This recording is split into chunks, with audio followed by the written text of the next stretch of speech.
એક હતો કાગડો. કાગડો સ્વભાવે મોજીલો અને આનંદી. એને તો દરેક વાતમાં મજા આવે. એકવાર કોઈ કારણસર રાજા કાગડા પર ગુસ્સે થઈ ગયો.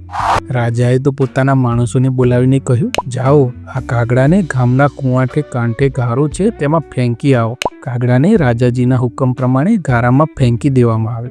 કાગડાભાઈ તો ગારામાં પડ્યા આનંદથી ગાવા લાગ્યા, લપસણું કરતા શીખીએ છીએ ભાઈ, લપસણું કરતા શીખીએ છીએ. રાજા અને તેના માણસો નવાઈ પામ્યા કે આ કાગડો તે કેવો છે. ગારામાં આખા શરીર પર કાદવ કિંચડ ચોંટી જવા છતાં દુઃખી થવાની બદલે ખુશ કેમ થાય છે. રાજાને તો ક્રોધ ચડ્યો અને બીજો હુકમ કર્યો, જાઓ નાખો આ કાગડાને કૂવામાં, ભલે પાણીમાં ડૂબીને મરી જાય.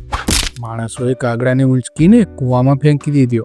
પણ કાગડાભાઈ તો કૂવામાં પડ્યા ગાવા લાગ્યા, કૂવામાં તરતા શીખીએ છીએ ભાઈ, કૂવામાં તરતા શીખીએ છીએ. રાજા કહે, હવે તો આ કાગડાને આથી વધારે શિક્ષા કરવી જોઈએ. પછી તેણે તો કાગડાને કાંટાથી ભરેલા એક પિંજરામાં નખાવી દીધો. કાગડાભાઈ તો એના એ જ રહ્યા. વળી આનંદી સુરમાં ગાવાનું શરૂ કર્યું, કુણા કાન વિંધાવીએ છીએ ભાઈ, કુણા કાન વિંધાવીએ છીએ.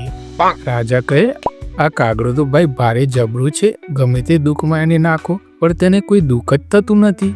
ચાલો એનાથી ઉલટું કરી જોઈએ, એને સુખ થાય એવા ઠેકાણે નાખો એટલે એ કદાચ દુઃખી થઈ જશે. પછી કાગડાભાઈને આંબાની ડાળે કોયલ ટંકા કરતી હતી તેની બાજુમાં પાંજરે મૂકી આવ્યા. કાગડાભાઈ તો તે પણ સવડું પડ્યું. ખુશ થઈને ગાવા લાગ્યા, કોયલના ટંકા સાંભળીએ છીએ ભાઈ, કોયલના ટંકા સાંભળીએ છીએ. પછી તો રાજાએ તેને ખીર ખવડાવી. કાગડો તો ગાય, મીઠી ખીર ખાઈએ છીએ ભાઈ, મીઠી ખીર ખાઈએ છીએ.